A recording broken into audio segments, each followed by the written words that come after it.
Hey there, happy day 760 one of What She Up To Now.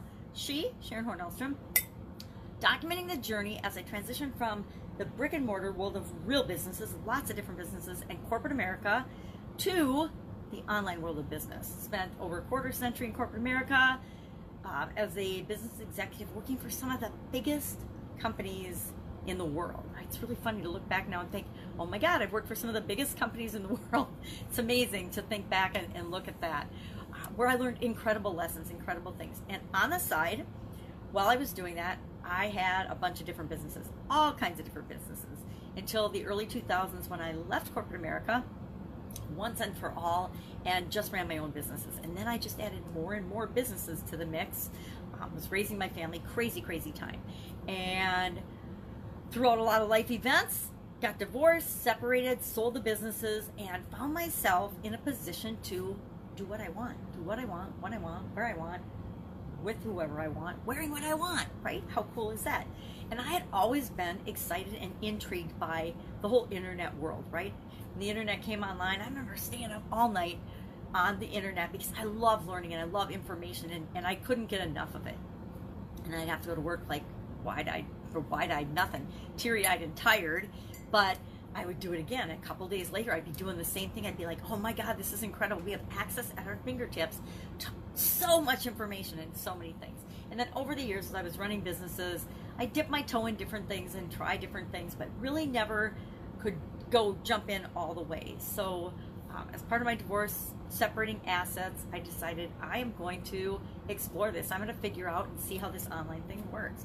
And part of that, and part of the coaching I received was, hey, you need to document your journey. You need to do Facebook Lives, which terrified me, and share with people how you're doing, what's working, what's not working, and hopefully shortcut and prevent them some of the challenges and the errors that you've made as you're building your business. And I like to think that this little piece does that. Some days yes, some days no. Some days I'm just rambling. Other days, yeah, I got something to say and it's a lesson. So today I was talking about Supersize Your Business. Obviously not my early morning videos, which I generally do. Had a bunch of running around, a bunch of meetings, and a bunch of things to do, a bunch of legal things to do today. And things to take care of. Plus, I wanted to go to Sam's Club and get some fresh fruits and vegetables, right? Sometimes you just gotta stock up on the yummy stuff. So, out and about until now, and I could finally get to my videos. So, today's Supersize Your Business was all about the salt of the earth and people who are the salt of the earth. Hopefully, we each have people that we can look up to, that we consider the salt of the earth. Usually, in every industry that I've ever worked in, and there have been like 27 different industries, I find who are the leaders and the people with the values that I can really relate to in that industry, and that's who I am attracted to, that's who I'm drawn to. And I think we all tend to do that. We tend to be attracted to people that have values that are consistent with our values. Now, some people might not like to know that. They might not want to hear it because they like to hang around with hoodlums and gangsters and liars and cheats. But you got to ask yourself, if I'm hanging around hoodlums and gangsters and liars and cheats, why am I hanging around them, right? So if that's an in-your-face, okay, maybe got to look in the mirror kind of moment, well, then it just is what it is. Some people, that's the route they choose to take in life. More power to you. We're each here to experience our life as we uniquely and only can, right?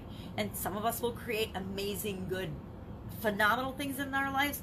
Other of us will just create pretty much nothing, and some of us will create havoc and drama and trauma and harm and hurt and evil for other people. It's just inherent in the diversity that exists in our universe and in our world and on the planet and in our lives, right? So, salt of the earth. Hopefully you know of a couple of people that you would consider salt of the earth. You know, we think of Gandhi, we think of Mother Teresa, we think of, you know, a whole list of other people, depending on what and who you've been exposed to, that you consider just amazing, admirable, noble, some of the finest people on the planet, right? Or some of the finest people or the finest person that's ever lived. So maybe that's a good question for the comments below. Who do you think is the finest person, either that you know right now or the finest person that has ever lived? I think one of the finest people I've ever known was my dad.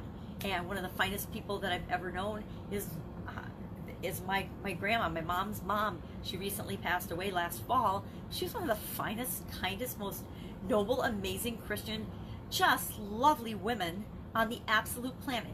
Did anybody know her for the most part outside of our family? No, she was almost 100. She was just shy of 100 when she passed away last year.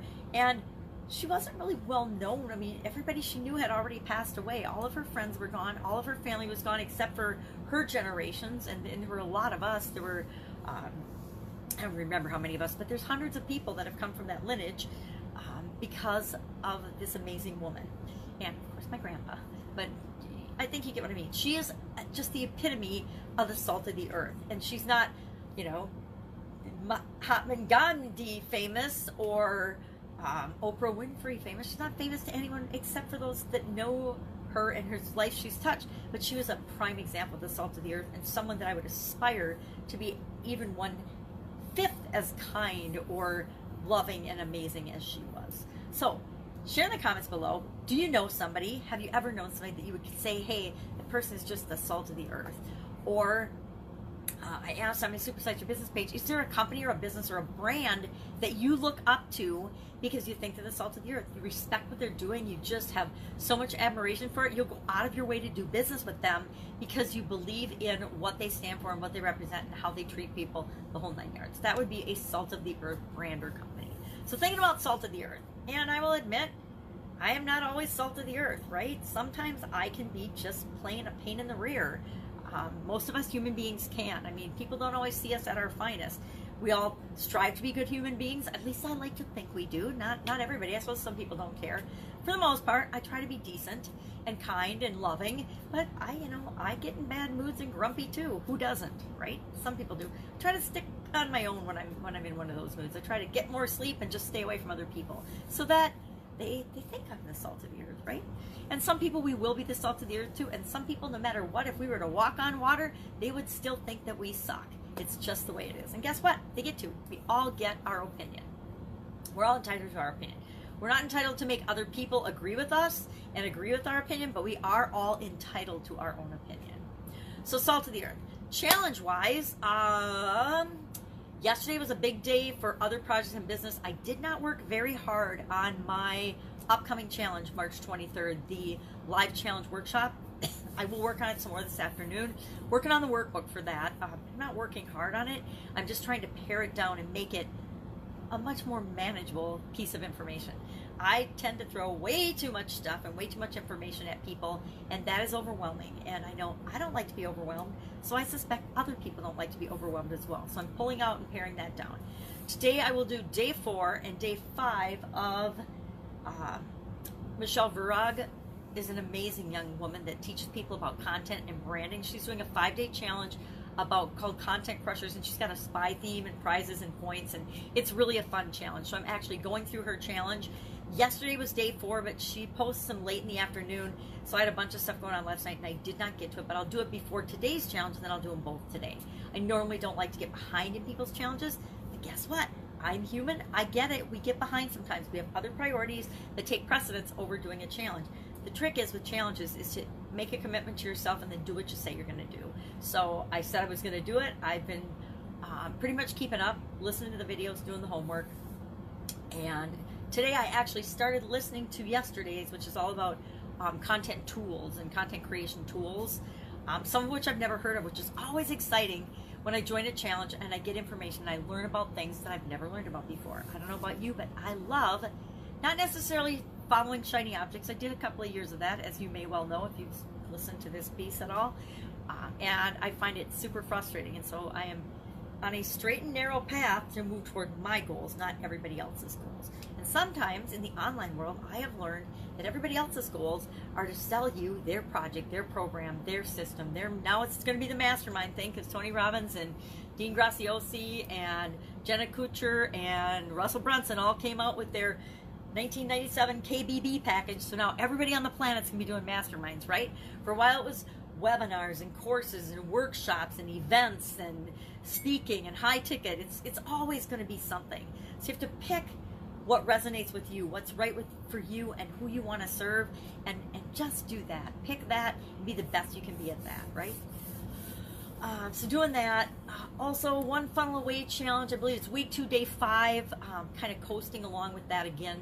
Taking a few people through. I've got that pretty much automated, so people go through mine sort of on their own. But I'm here to coach and help if they need it or have questions. Otherwise, I am getting forward and looking forward to a nice weekend. I can use a little weekend time to declutter, demystify, organize some things, and just work on the upcoming challenge launch. It's going to be fun. I'm thinking about what do I want to do with it. Do I want a theme? Maybe, maybe not, probably not. I do have, with my Supersize Your Business page and group, a theme. I have a scavenger hunt theme, which is really, really fun for me. My granddaughter's 4, and she's into treasure hunting right now. We have watched the treasure hunting puppy Barbie movie, I think about 8 times. I'm not sure I can watch it again. I did get her to watch National Treasure once, so that was good. I'll have to get her to watch National Treasure 2 now, just so we get a little more variety. But she's very into treasure maps and treasure hunting now. So maybe we'll do a treasure hunting theme or something. I'll have to think on it because it might be fun. And I'm all about fun this year. One of the 365-day challenges I'm doing this year is all about doing one fun thing every day because I'm not so fun anymore. Thus, the tiara, right? That was for my fun challenge for today was, hey, people say you can't do something. You can do whatever you want. You can show up on your Facebook Lives in a tiara if you want. You can do whatever you want. And guess what? Some people will love you, some people hate you. It just doesn't matter, right? It doesn't matter. What other people think of me is none of my business. One of my favorite sayings. So that's all I've got today. I'm going to go out and do some fun things. Challenges, other challenges. No sugar challenge, still going strong with that. I don't even know what day I'm on. 5, 6, 7, maybe day 10 today. It might be day 10 today. Yay! I can have a cookie tomorrow if I want. Heck, it might already be done and I could have a cookie today if I want, but I'm not going to. So doing the no sugar challenge where I did a 5-day challenge and I just kind of extended it for another 5 days only because I just kind of wanted to reset my own personal body clock and my own physical habits with respect to consuming sugar. One thing I've discovered about hanging out with a 4-year-old, number 1, you need a lot more energy. Number 2, it's easy to just automatically grab a bite of or eat what the kids are eating. And a 4-year-old can consume very different things than a 59-year-old. Just saying. So that, and I'm also doing I call it the Fast 16, where you eat for 8-hour block during the day and then the other 16 hours you don't eat. Just heard about it. I have not done any research on it. 0. Like, I haven't even Googled it. I'm just going based on some information from my youngest sister's doing it. I'm happy with the results.